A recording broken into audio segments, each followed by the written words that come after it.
Welcome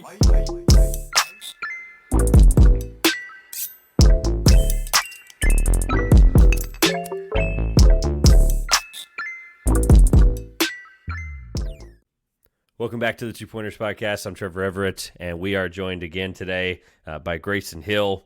It's 2 years in a row now doing the NBA Finals shows. I think it might be 3. I don't even know at this point. They were definitely all of last year. I know I jumped on a ton. Actually, funny enough, I'm pretty sure the memory came up on my Facebook, with the page that I'm pretty sure you filled in for Josh with a missing voice 2 years ago. So technically this is year 3. But before we jump into that with Grayson, people see the title. He's obviously our NBA Finals guest, as always. Don't forget to use code 2Pointers for $20 off your first purchase. SeatGeek.com, link in the top of the description. My target audience at this point, unless you live in Dallas, because you're probably not going to be able to use these tickets in Boston again. We'll jump into that in a second. Sorry, Boston fans, you're probably not going to get $20 off your first purchase at SeatGeek anymore. For this season, at least. You might be able to for November. But if you're going to Fenway Park, you can get $20 off your first purchase. SeatGeek.com, link in the top of the description gets that. It also helps support the show. Be able to bring out some content that we can help you, that you guys help us bring out. So we greatly appreciate the support from both all the listeners and the viewers, as well as SeatGeek. Thank you guys so much for the support there. That was my fun way of saying that we probably both agree. We haven't talked about this, but shocker, we've been doing pods together for a while, that we probably are pretty aligned on what the next 25 minutes, give or take, is going to sound like. And then we'll talk about, unfortunately, the Dan Hurley saga that began and ended in 72 hours. Should be interesting. Before we jump right into that, anybody that might be new here in the next 72 hours or last 72 hours, introduce yourself again. Get used to that, because there are a lot of new listeners around here the last couple of weeks, which we greatly appreciate. Yeah, old or new, thank you for tuning in and listening to us talk basketball for a little bit. Like you said, my name is Grayson Hill. I've been a frequent guest this time of year in this round of the playoffs. I've always enjoyed it. Always welcome the chance to jump back on again and talk finals with Trevor. And here we are again. People said for years that Kyrie kept the Celtics from winning a championship, and here we are. He's halfway to giving them one in 4 games, because some idiot named Grayson Hill, coincidentally, 3 days ago told you there's no way he's that bad again. Yeah. Fact check, false. He's still bad, and it's not helping. Luka Hero Ball worked for, I'll be generous, a quarter and a half. And here we are again, another Celtics home win. Dallas couldn't even force the third infuriating Boston home game 2 loss in 4 rounds. So they're 2 rounds clean of that now. So I think they've exercised those demons. I'm not so sure on that yet. I have more questions. They've been having their home game. That's the problem. Yeah, that's fair. It doesn't have to come at home. They've done that game many times at many places. True, yeah. And I have more questions coming out of game 2. As crazy as it sounds, I know Boston was 105 to 98, but I have so many questions and yet so little about the game itself, and this was the closer of the 2. But finish your point, and then I'll figure out where we need to even begin. I mean, my main takeaway from game 1 is what could go wrong for Dallas did go wrong. Went back to the drawing board. They came out and did the same thing again, and somehow the game was closer. 3-point shooting, worse, still atrocious. Free throw shooting, worse, still atrocious. Kyrie Irving, as we know him in this stage of playoff rounds, still atrocious. They were batting 1,000 for things that cost them game 1, trickling into game 2. We didn't see quite the massive momentum swings as we did in game 1. It's much more sustained. I don't think either team had a lead north of 15 points, I want to say, throughout the evening. So a more palatable game for the objective viewers like me and you. I'm sure fans of both teams, they're going to watch no matter what the score is. That doesn't really matter for them. Lively, again, a rookie. I want to lead with that with him, because we forget he was minus 15 again in a handful of minutes. It's just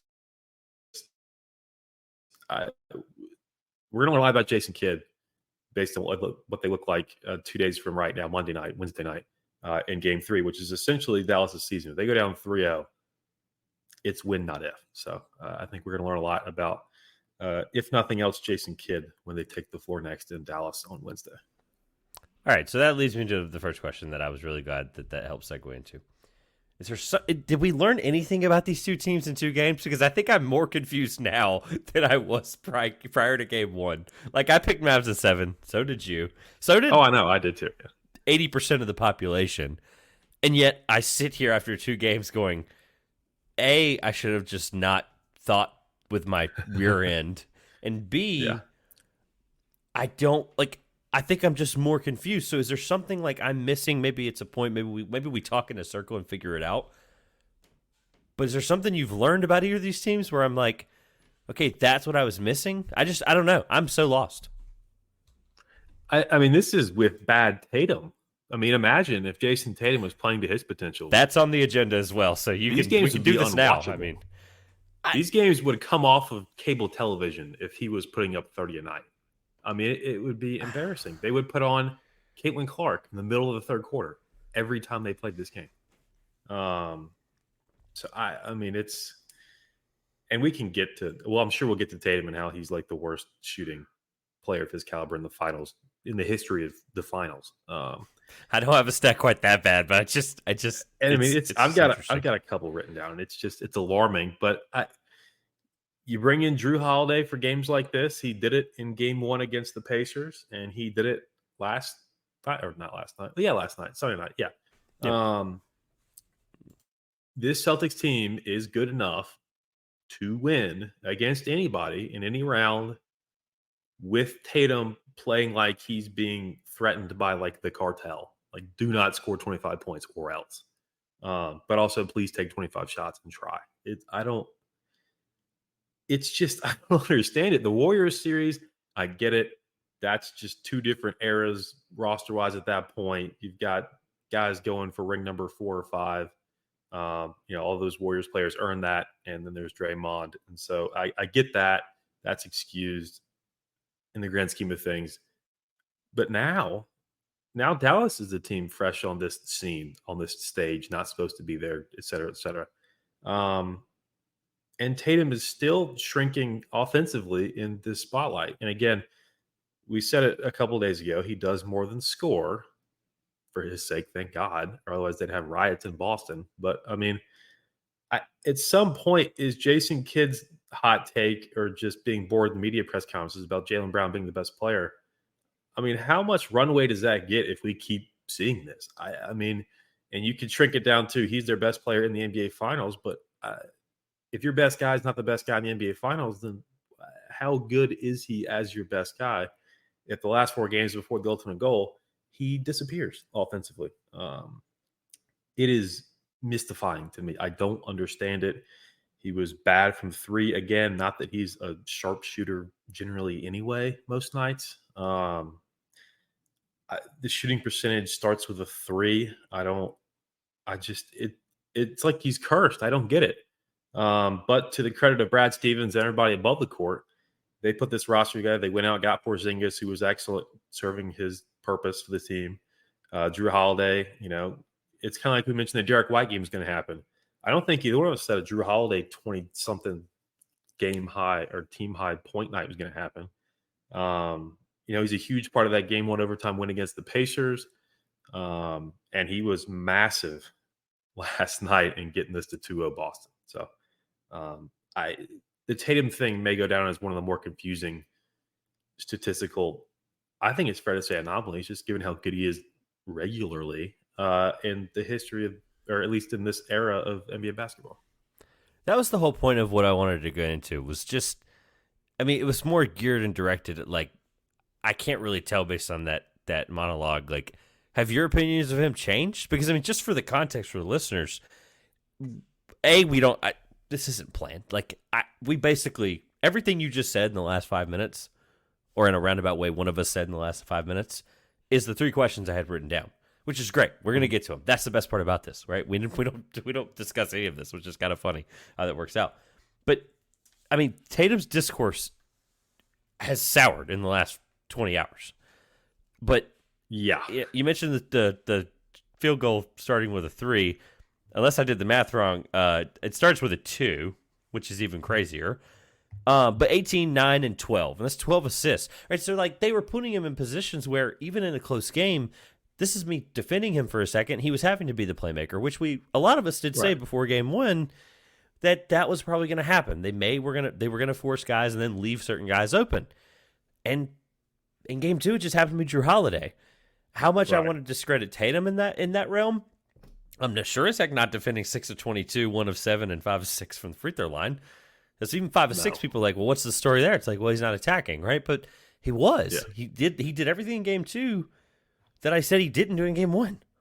So I guess my ultimate question is, has maybe the book's not written yet, but maybe the chapter's not finished, but has your opinion of him changed? Because clearly I see where you were going with that Jaylen Brown part with Jason Kidd. I mean, a little bit. I'll say game one to game two, he did go from 5 assists, 6 turnovers to 12 assists, 3 turnovers. So from the playmaking aspect, he was much better. I think maybe getting a little bit more comfortable in his perceived role as far as this series is going to play out. As far as if they send 2, find somebody because somebody's there, whether it's Jrue, whether it's Porzingis, whether it's Holiday. I said that twice. Whether it's Sam Hauser in the corner, he was what people think Sam Hauser to be last night, but that's fine. They won anyway. Somebody's open. You got to find him. Al Horford hits corner threes every night, it seems, that gets the crowd fired up. I don't think he was an integral part of the win last night, but he's not there to do that. So, I mean, I'll give him credit for finding other ways to impact the game. We saw it defensively some in game one. The 12 assists, like I said, I don't care who you are, how bad you're shooting. If you're racking up assists like that, you're cognizant of how bad you're having a shooting night. I mean, he had a team high 22 shots, but if he had 4 assists, then I think the opinion change question changes my answer, because I'm like, well, he's not impacting finding from teammates. He's getting bottled up. I think I saw ISO 3-pointers in the playoffs. He's a crisp 8 of 44, which starts with a 1. So, and that's not his, bread and butter anyway. But teams are allowing him to do it, and they've been in positions to be able to let him shoot it. It seems so odd because they seem such that stat alone is so alarming. They seem in such control of most of these games, minus the Indiana one, minus the Miami one.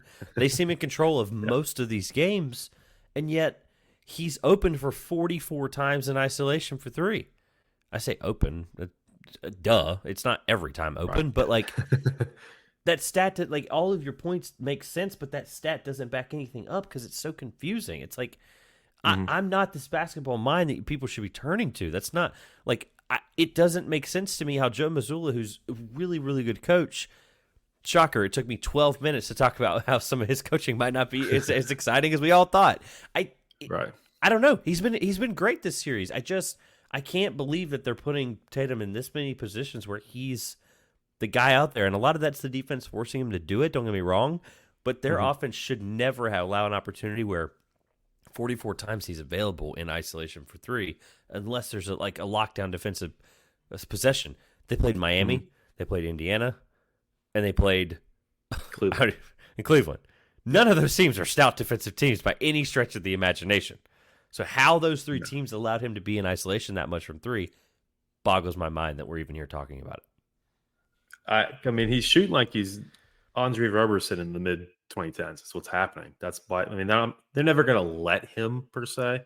Like, guys get left on the corner island, just like, I dare you to shoot. We'll just grab it off the rim. I don't think the level of respect will ever stoop to that point. But I mean, at some point, when are you not scared of letting the guy shoot? I mean, if he's this much, I don't know if it's between the ears, between the shoulders, what it is, but it's something is amiss, because, like we said, he is an incredible basketball player, and he has been shockingly bad in the finals through a series and a half, which is a very, very, very small sample size. But he's been so much better to get them to the finals. It just makes no sense that when you switch, and they don't do it anymore, but they used to put the Larry O'Brien on the court, he just can't shoot. I don't understand it. It makes no sense. Something else I pulled: lowest field goal percentage by first team All NBA player in the finals since 1960. I mean, that's stunning. That's awful. Through 2 games, I assume, right? Bad. That's taking into account not a full series. Right. Yeah, even smaller sample size. But I mean, those are the home games. Well, I mean, those are the supposed to. You're in your yeah. friendly confines of TD Garden, which in Boston, if you play for Boston and play bad, it's not friendly confines. So, um, It's not. but it is shocking. If they don't make the Porzingis trade, where is this team right now? I don't think it's 2-0. It might be the Jrue Holiday trade, but in the regular Yeah, season, that when too. Kristaps was healthy in the early parts of the year, that was Mhm. when we really got a sense of who this team was, and that was Right. December. Like, it didn't. It's a long time ago. I'm still like it. This is gonna sound stupid, but I can't sit here and tell you like I still have this. Like, there's this thought in the back of my mind that they're gonna blow this. They're gonna blow the next 2 games, and we're gonna sit here and be like, "We got what we wanted. We got more games out of 4." And I'm gonna be like, "I'm not surprised. I'm just not." But yet, they're one of the most dominant teams in the last 20 years. It makes no sense. I mean, this is veering off of statistics that matter, but the corgi that tips the basketball down the stairs into the laundry baskets had 2-0 Boston. Dallas wins the next 3. Boston forces a game 7, and of course, Boston loses the home game 7. So I don't know I what forgot about powers are that. motivating the corgi, but 2 for 2 is not bad. He's been right a lot more than he's been wrong, but that's also good video editing on the owner's that's part. terrifying when it starts to creep in your mind. What if the corgi is the all-knowing basketball mind we should all be looking to try and make sense of these games? One defense in Tatum's ISO case, by the way, really quick, is I did see this yesterday, and I'm really glad that you brought it up, and I'm glad that I finally remembered about this. They do have a lot of sets where, like, they don't even send a guy back on defense. Like, Missoula's doing a really good job of putting themselves in offensive class positions that a lot of teams nowadays aren't really even trying for. So they'll have five guys crash on a lot of possessions where if Dallas has 2 or 3 guys that are in the corner or moving towards the corners, Boston's like, they'll just leave the guy in the corner and go crash the offensive glass. And to be fair, if you get that rebound, you kick it out to Tatum, he's probably open in isolation from 3. Is he making it? That brings us back to 2 minutes ago. But my point is that at least I'm not giving him the benefit of the doubt for that shooting percentage being below. That scenario makes sense, too. But But it happens a lot. They're doing that a lot this series. right. They're doing a lot, period. But I just wanted to make sure I mentioned that because I'm sure Celtics fans or, your basketball, Ivy League people are going to just be in the comments and they're not going to be happy I didn't bring it up. So it at least needed to be said. So I interpreted your point. Another statistic, this is more basketball related than the corgi, but Boston won the fast break point battle 15-7. I saw Luka 2 or 3 times where there are 9 people running and he is complaining to officials that are never going to change that call. I don't know who you think you are. They're not going to stop play in the NBA Finals and see if Luka had one over on us. Like, if they miss a call, they miss a call. Happens every night, 4 or 5 times a quarter probably. And you just have to know better. I don't understand it. You have just got, I mean, he is not some all NBA defensive first, second, third, fourth, fifth team dude, but you got to be across half court. Like, do something.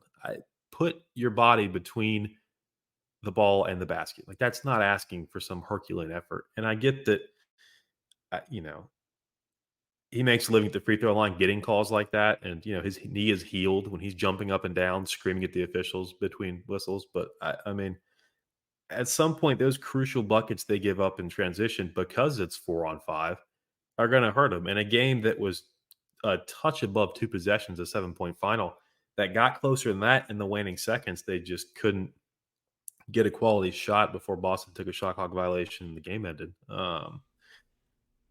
That's going to add up, and that's things you look at on tape in 2 weeks, and you're like, damn, like, what if? Starting with stuff like that, like the controllable stuff. You can't control the officials, but if you don't give a crap on defense because all my feelings are hurt, you're going to get swept in the finals. Is what's going to happen. Dallas is not good enough to just take possessions off, whether it's 1 guy, 5 guys, doesn't matter. This Boston team, as you said, statistically is so good. You highlighted it before they even started. Like, it's going to take an insane effort from Luka to defeat a team with less than 20 losses. And through 2 games, without even getting to Kyrie, I don't see a way Luka produces an effort that would make this possible to win in 6, 7. I mean, that's their only 2 options at this point. But I just don't see it yet. Maybe it's the venue. They go to Dallas, even it up, and we're all sounding stupid in a week. But to I'm not this sure a point, Wilt Chamberlain like effort does it anymore. Like, because you mentioned Derek no. Lively to a point of rookie, Kyrie, we know what Mhm. he's been for 2 games. Like, Yeah. they're Jaden Hardy. Like, you're at the end of the day, we are running into this talent deficit that we all just kind of Right. overlooked. Yeah.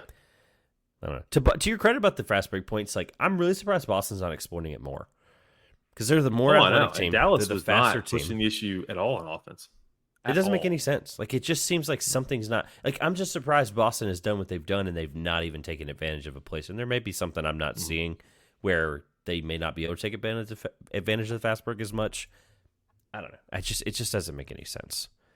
Look, if I'm a Dallas fan, I'd be kicking and screaming right now, knowing that Game 2 was the opportunity we've all talked about, where if that was going to happen, it was going to happen yesterday.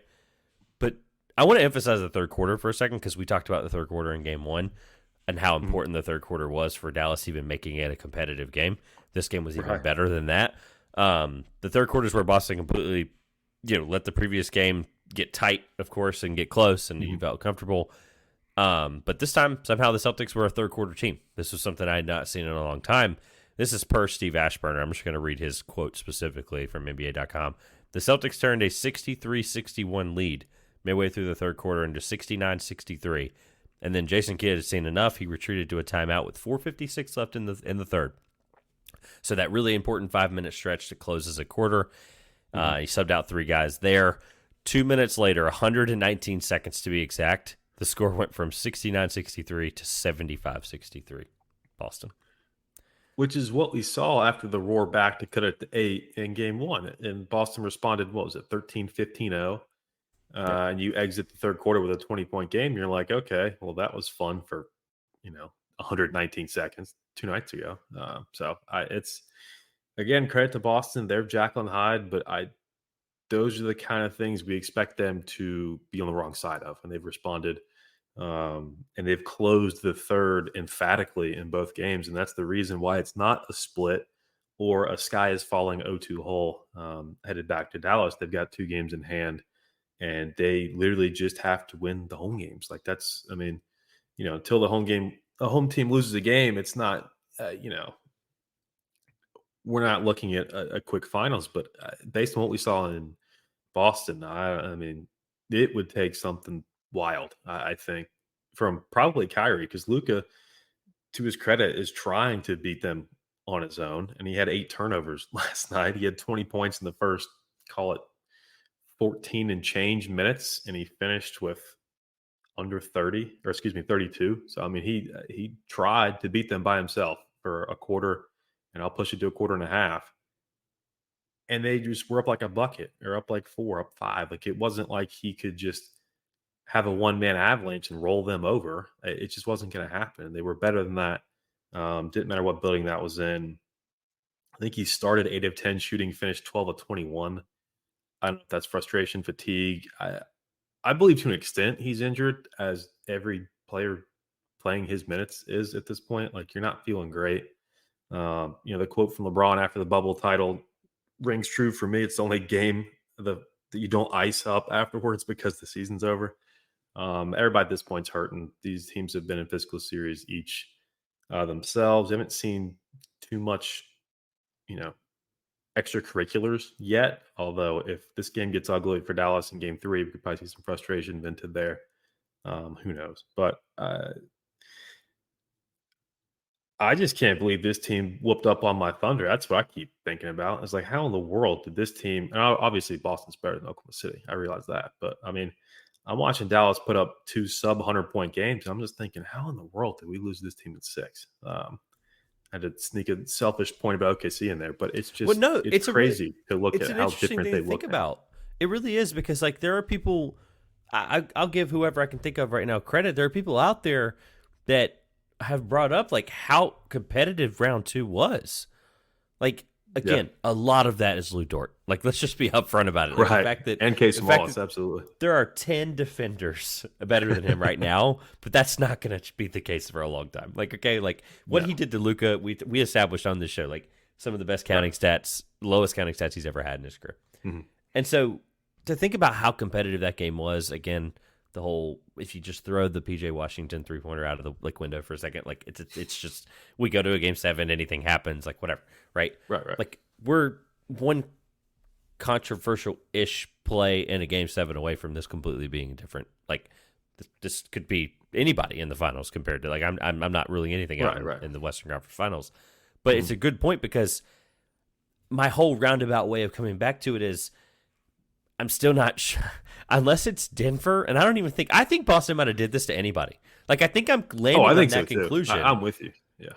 I just never thought when we started this, like, all the doubts and skepticism where that, like, you guys put a really good fight against Dallas, and I'm not really breaking any news here when I say, like, Game 7, I'm not sure. Like, it would take a Kyrie and a Luka performance, whatever, like, because they would obviously have the offensive advantage there. But to round it back into the finals, you mentioned Kyrie and, like, everybody's probably hurt, whatever. Mm-hmm. I'm not sure a historic performance from both of them even wins Game 3. Like, I just am reaching a point where, like, all these role players, I meant to do this yesterday before this show, and I'll make sure I do this before Game 3.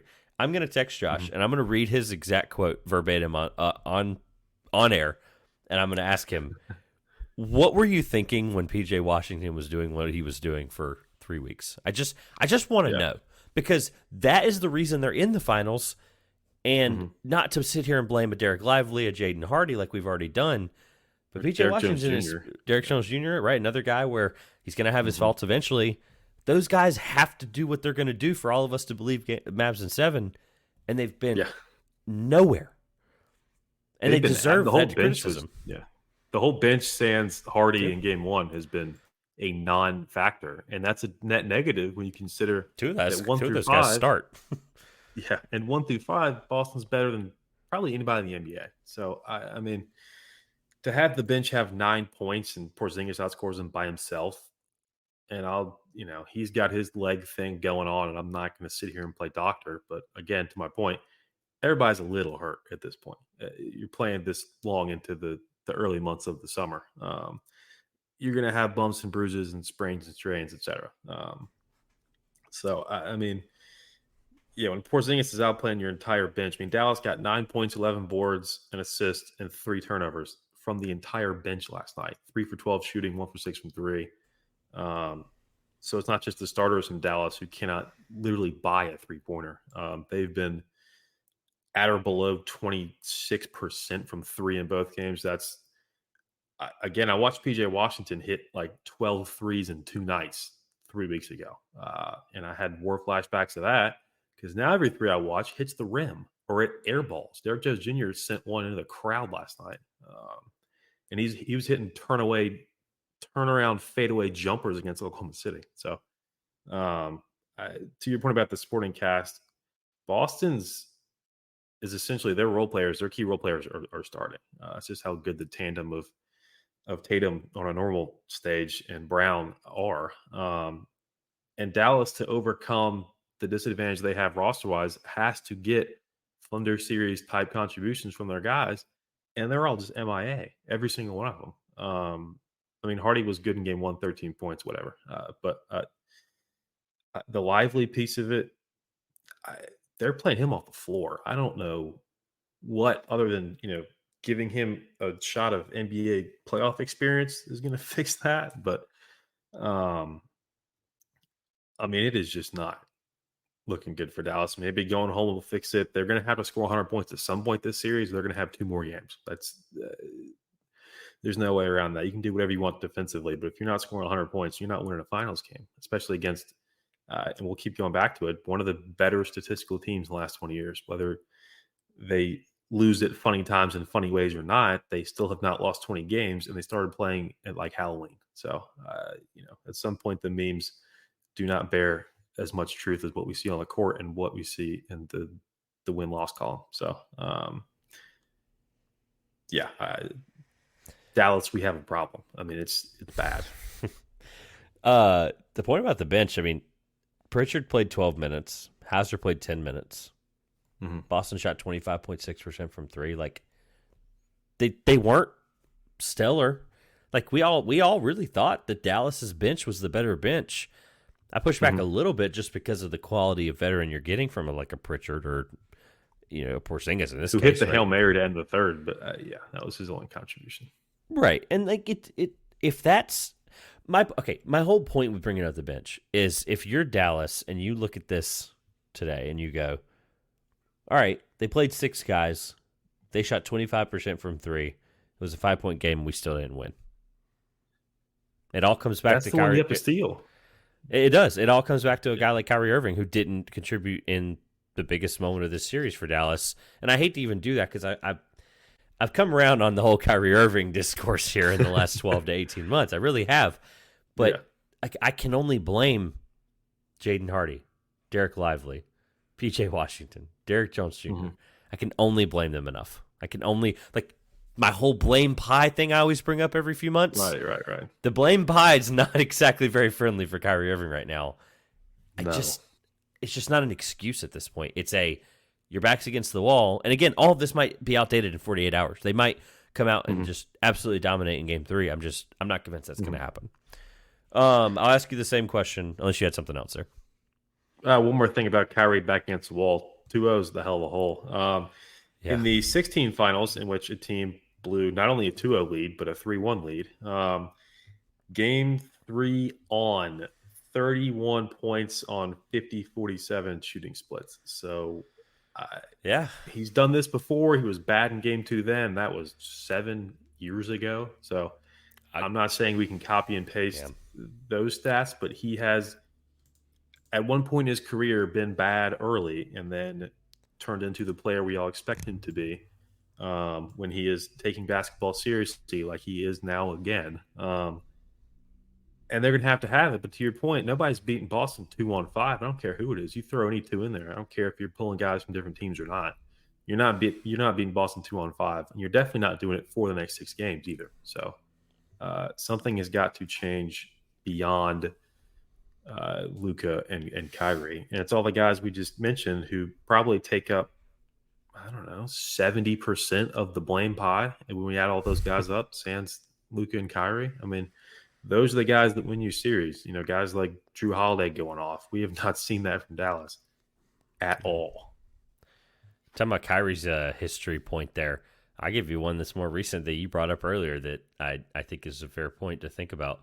Boston led the 2022 finals after game 3, 2-1. It took a historic. I'm talking, I think the game 4, I genuinely believe this. I think the game 4 performance from Steph, I think it was game 4. It was either game 4 or game 5. That performance from, I think it was game 4 because I'm pretty sure it was in Boston. That game 4 performance is going to age beautifully. It's one of those ones that we don't talk about enough right now because it just happened and it was Steph's basically final hurrah. Right. What he did in game 4 to win them a title 2 games before it actually happened, that can happen with Luka or Kyrie. It can.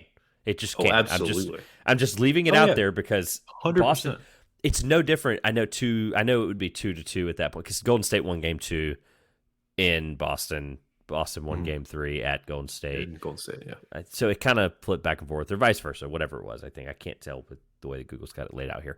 It looks like the Warriors actually were the home team for whatever reason, but I must have messed that up. Regardless, however it landed back on it, it was 3-1 or 2-1 Boston. It was 2-1 to their advantage, where that Steph game is what it took to get them to the next level to then close them out 104-94 and 103-90. So can it happen? Absolutely. It's just I'm not holding my breath. Oh no, not at all. Before we do the other NBA news today, I'll close with this. The same question I asked about Porzingis' chances after game 1, because it is fun to talk about the Finals MVP, even after game 2. It is fun to talk about the odds. Do you have them in front of you? Because I do not. Bad host on me. I can pull it up because I sent it to you knowing that we would probably That's right, you did. I'll pull it up too. So I do have them in front of me now, yes. All right, I'll get them up as well because I know exactly where you sent them. So, all right, I got them up now. The same question I asked about Porzingis' chances in game 1.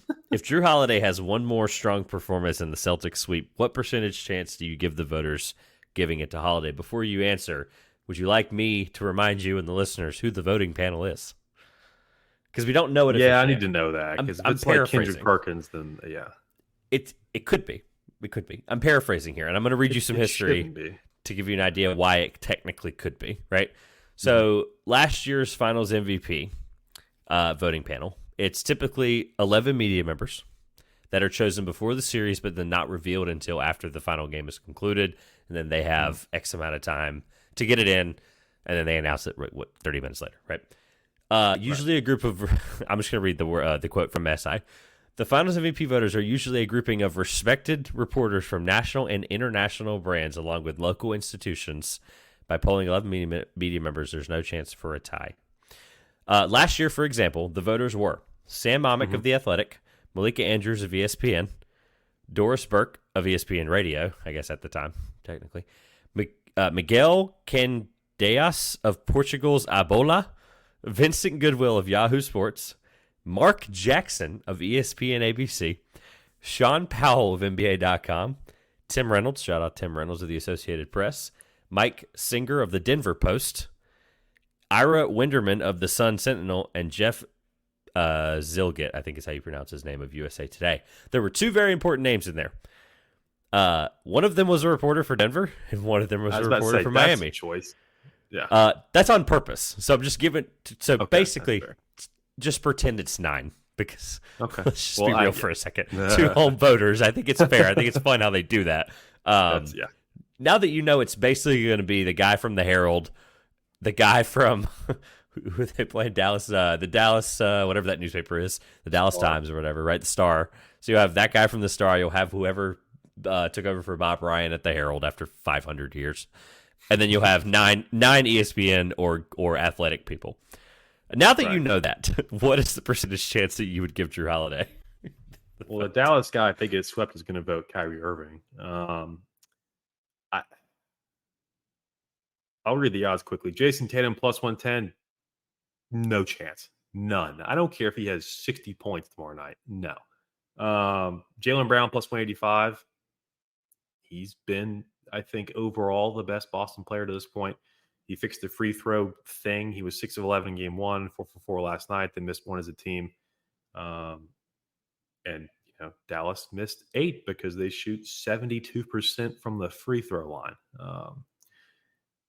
Luka is plus 650. Like you mentioned, if we see some kind of eruption in the Dallas games, that's going to trend slimmer. Jrue Holiday at 7-1. I think if he, to your question, if he has one more strong game and we only have 2 more games, I would say 40%. And that's pretty serious because in Tatum's case, you got to earn it, man. You just do. And we're not just going to placate to him because he'd have won the Eastern Conference Finals MVP, which, again, no one's going to remember that was Jaylen Brown. No one cares. But they have the trophy. It's a doorstop in the Brown household, I'm sure. Whatever. The Finals MVP is something that sticks with you for life. Andre Iguodala has one. That was a mistake. Honestly, maybe the thing that helped his his Hall of Fame resume too.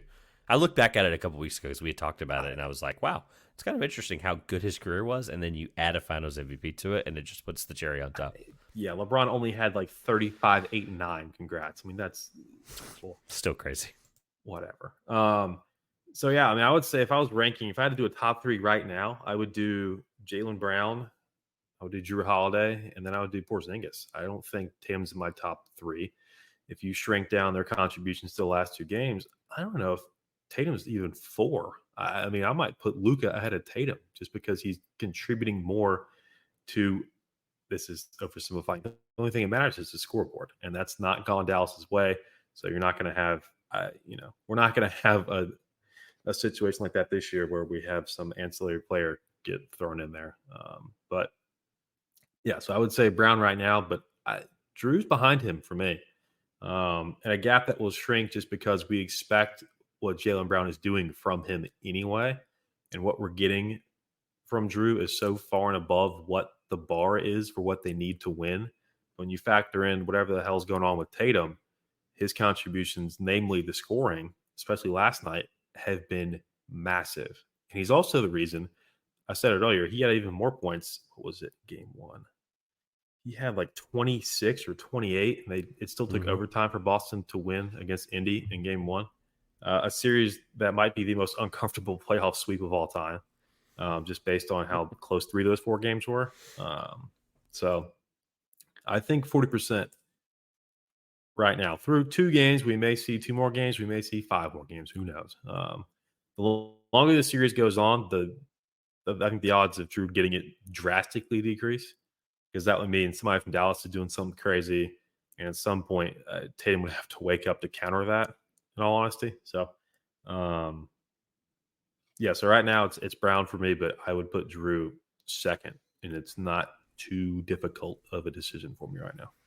I think 40 is good. That's kind of where I was leaning, and it's. I only bring it up because it's an interesting thing to think about. Finals MVP is always something that draws people, and they want to hear it. They want to look at the odds every day after a game, and like I don't know if you even like. I think you left the last 2 off altogether, but like Porzingis and Derek White are 50-1, and Kyrie's 80-1. I don't know if you said them or not, but I didn't. I was like, I'm pretty sure you didn't. I was like, just might as well mention it. It tells a story, though. It tells a story because ultimately there are 11 people that make that decision. And if you're thinking about the odds, I'm no gambling expert here, but if you're thinking about the odds, you have to eventually start thinking about how they're thinking. And right now, Jaylen Brown's your best bet for that. Oh, for sure. If you believe it's going to be a sweep, though, that's the Holiday thing. That's why we brought it up. Exactly. And I mentioned, I forget what the exact quote from me was about the last one. Like, if you think sweep, bet. I think it was Brown I said at that point because it was pre-Holiday, obviously. He was still really good. So, yeah. Yeah. And a lot of stuff goes into how they move those odds, how much money, things like that, implied probability, all a bunch of stuff nobody cares about. All that being said, do not bet on Jayson Tatum with Finals MVP. Just don't do it. Donate that to a nice charity in your area. Do not put money on Jayson Tatum with Finals MVP, especially at plus 110. That's garbage. The fact that he was like south of even money to start this series is, I think, hysterical. But how he's the favorite still, honestly, I'm a little shocked. That's why I sent it to you. I was like, why is this name in this? Because all it's going to take, I knew you were going to ask that. All it's going to take is 2. Oh, if he has 30. He's going to take Wednesday, 2 good games. Yeah. If he has 2 good games and they sweep Dallas, it's over. Like, he's getting it. It just is what it is. Oh, for sure. No, I agree with that. They went from minus odds to plus odds, so you're technically telling me that I'm gonna bet that the second best player in the series. Yeah. But so I'm saying, like, the second best player in this series, all things considered, coming into it, I can get him at plus halfway through the series. Hey, just had a slot like 2-0. Yeah. That's where all the people that just don't think about it are gonna do it and be like, wow, I made a little money. Yeah. And I'm gonna be like, you know what? That's why they make a lot more money than I do, because I overthink it. Yeah. Anything else on Game 2 before we talk about a potential 3-peat in college basketball somehow ties into the Los Angeles Lakers? A very quick 30-second aside on the state of sports cable television. I don't watch First Take. It's a cesspool now for quality television.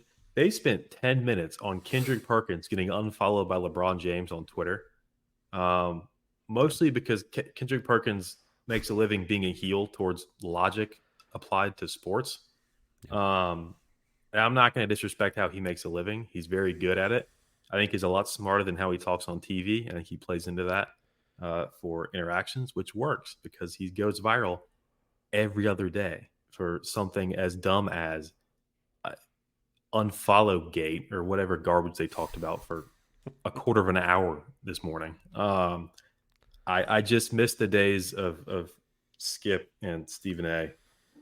When they were talking about sports. There's a million things going on right now in the sports world, and they're talking about Twitter follows. I just think that's absurd. But moving on to your head coaching thoughts with Hurley. I'm only doing this for journalistic integrity. I just hope you know that. So as I update the ticker at the bottom of the thing, I will read it as well for the audience, using just their ears and not their eyes. Adrian Wojnarowski, first of all, talking about the state of sports media or whatever you said at the top with sports TV. Shams thought he had this. And then whether you think the Shams Woj thing is interesting or not, it is interesting how Shams had this whole thought and idea up the front. It's a blowout right now is what it is. Well, talking about that for Shams? Because technically, he's getting take it. slaughtered right now by Woj. Okay. Yeah. So people are going to push back and be like, well, ultimately it could end up being JJ or whatever because Dan wasn't going to take it. Maybe he knew it. I'm like, Scoot Henderson, Hornets legend. I don't want to hear that. That was all him. It just was really odd that Woj was really quiet on Wednesday when the JJ stuff broke. Because I was with Chris O'Brien previewing the finals, and I said, we did this whole blurb about JJ. And I was like, something feels off about this whole situation. Not in my wildest imagination did 48 hours later I think that the two-time national championship head coach was on a freaking private jet to Los Angeles. Zero chance in my mind that was happening. However, as of this afternoon Eastern time, 1:38, breaking, Connecticut's Dan Hurley has turned down the Los Angeles Lakers 6-year, $70 million offer and will return to chase a third straight national championship, which, by the way, for those NBA and NCAA historians out there, would put him in one place and one place only, solely resting on the leaderboards with John Wooden. That was the blurb I added. Sources tell ESPN LA would have made him one of the NBA's 6 highest paid coaches. Woj went on to tweet, as swept away as Hurley became by the Lakers' courtship and vision for him, he ultimately couldn't walk away from a chance to make history and pursue a third straight national championship, or third straight NCAA title and national championship. Even before Lakers talks, Hurley already had a UConn offer to become one of the highest paid NCAA coaches, and those talks will continue per sources. Are you surprised that he decided that Storrs, Connecticut was his home? Well, when you consider their offer of a lifetime was south of what the Detroit Pistons pay somebody to coach their team to do, no, I'm not surprised. I mean, what are we doing? It's $70 million. That's like KCP money. I mean, this is no. I'd be shocked if he turned down like 90. And I realize he's not going to Lakers for the money. Obviously, he's got plenty of that in Connecticut and plenty more coming, it sounds like. So that's for sure. You could teach a leverage class for a lot of years after the past 72 hours or so. But you could retire right now and do that forever. Yeah. No, I mean, do you want to stay, go for a three-peat, to your point, all that stuff, or be the most under the guillotine coach in all professional sports for $11 million a year, whatever that comes out to? No. And I don't think Redick is going to take that either. So I'm going to start looking at flight trackers to see if Brad Brownell's getting flown out there, because at this point, you're down to Borrego and a prayer. So I don't know what. Whoever crunched the numbers on that contract offer should be fired. I don't care who it is. When I saw the offer, I thought it was fake. Like, I did not think that was the offer. Surely there's something we're missing here. Like, I don't know, a zero. I'm not surprised he turned it down at all. I'm just not. I mean, the sixth highest paid coach in a league of 30 teams. No, that doesn't.